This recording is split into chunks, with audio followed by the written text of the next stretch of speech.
The carriage rattled along the dusty path. Young Miss Giddens clutched her satchel, heart pounding. Bly Manor loomed, a gothic silhouette against the fading light. This was her charge, 2 orphan children alone in this grand estate.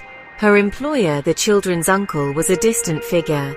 He gave her one instruction: handle everything, do not contact me. With a shiver she stepped into the shadows of Bly. She met Mrs. Gross, the kindly housekeeper. Mrs. Gross led her to the children. Flora, with her cherubic face, and Miles, all youthful charm, greeted her with smiles. The estate felt still, heavy with an unseen history, but the children with their laughter and games seemed untouched by it. They were like bright flames in the darkening rooms of Bly. For a while, life settled into a routine.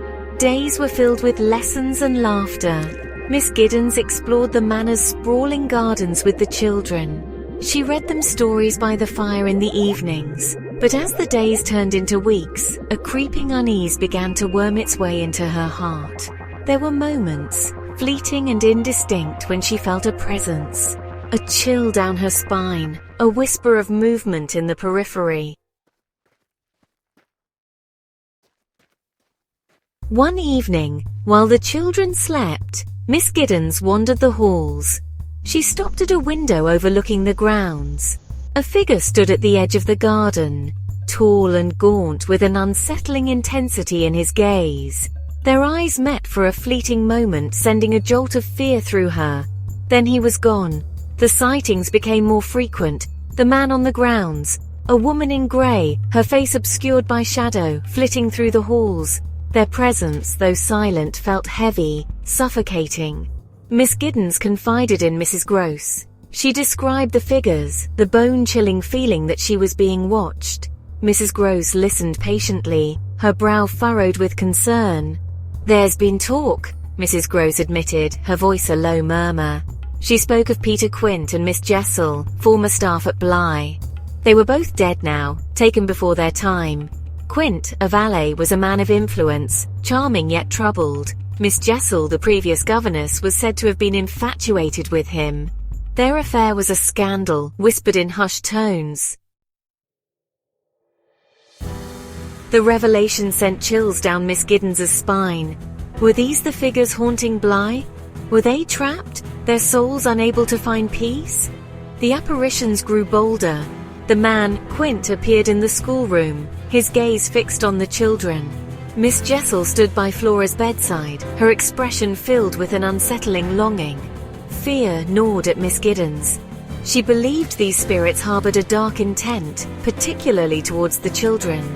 She tried to shield Flora and Miles, but they seemed oblivious to the horrors she witnessed. Or were they? Their innocence began to feel like a mask, hiding something unnerving. Miss Giddens' warnings about the ghosts were met with blank stares and denials. The children insisted it was all a game, a figment of her imagination. Doubts crept in. Was she losing her mind? Was the isolation and weight of Bly's secrets warping her perception? The tension culminated in a confrontation. Miss Giddens saw Flora at the window speaking to the ghostly figure of Miss Jessel. She confronted the child, demanding to know the truth. Flora, her eyes wide with a terrifying maturity, denied everything. The strain proved too much for the young girl. She fell ill, gripped by a fever that ravaged her small body. The doctor, summoned from the village, could find no medical cause. He recommended Flora be sent away to her uncle in London. With Flora gone, an unsettling quiet descended upon Bly. Miles, now the sole focus of Miss Giddens' attention, seemed to change. He grew withdrawn, his gaze distant, as if sharing a secret with an unseen presence. One night, standing by the window, she saw Quint again. He stood on the other side of the glass, his face pressed against it, his eyes locked on Miles. Her fear reached a fever pitch. She had to save him. She confronted Miles, pleading with him to break free from the ghost's influence. He denied everything, his voice taking on a chilling adult tone. Suddenly he gasped, his eyes rolling back in his head. He collapsed to the floor, his small body racked with convulsions. By the time the doctor arrived, Miles was gone.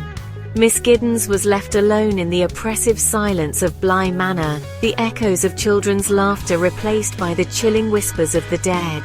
She was consumed by doubt. Had she been a protector or a catalyst in their demise? The line between reality and madness had blurred, leaving her forever haunted by the secrets of Bly.